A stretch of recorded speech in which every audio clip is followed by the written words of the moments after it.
Alors, nous allons parler de la manipulation entre l'acide chlorhydrique et la craie au cours de cette vidéo.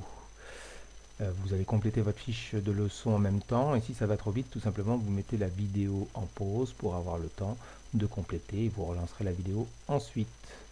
Donc, l'acide chlorhydrique, solution corrosive, c'est-à-dire qu'elle est dangereuse. Donc, on aurait dû manipuler avec des protections pour cette manipulation. Et la craie, le constituant principal de la craie est du carbonate de calcium. Alors je le signale parce que vous le trouverez peut-être dans les exercices ou dans les vidéos qu'on vous proposera de regarder.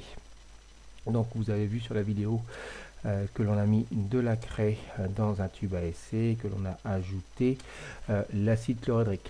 Complétez votre légende. Et au bout de quelques instants, on voit qu'il se forme un dégagement gazeux, un gaz se forme. Et la craie semble ronger. Alors ça se voit pas vraiment sur la vidéo. Cependant, effectivement, la craie est délitée, elle s'abîme en surface. Complétez le schéma. Alors, il se forme un gaz. Ce gaz, on va pouvoir l'identifier. On va l'identifier en le récupérant et en faisant deux tests. Un test à l'eau de chaux et un test à la bûchette.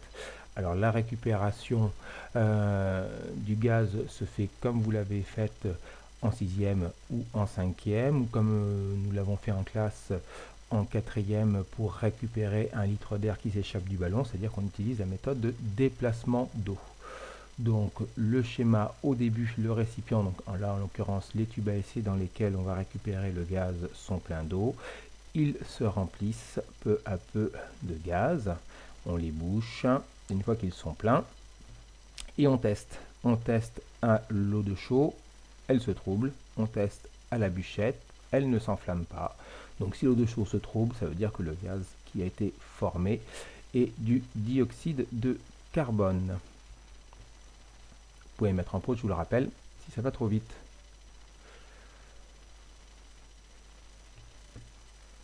Alors, il se passe quoi quand on met de la craie et de l'acide chlorhydrique ensemble? C'est pas une dissolution, c'est pas qu'un simple mélange, parce que sinon, il ne se passerait rien de particulier. Là, il y a un gaz qui se forme, il y a un nouveau corps qui se forme. Ce corps, ce gaz, ce dioxyde de carbone, il n'est pas présent au début, il n'est pas présent lors de la situation initiale. Donc, on n'a pas un mélange, on n'a pas une dissolution, parce que sinon il ne se formerait pas du dioxyde de carbone.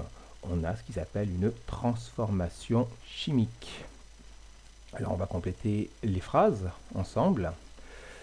Je vous laisse lire. Vous pouvez mettre sur pause le temps de réfléchir. Et donc l'acide chlorhydrique, eh bien, réagissent ensemble. On dit qu'une transformation chimique a lieu. Donc une transformation, il y a un changement, mais ce n'est pas un changement d'état, puisqu'on n'a pas les mêmes espèces chimiques au début et à la fin. Par exemple, ici à la fin, on a du dioxyde de carbone qu'on n'avait pas au début.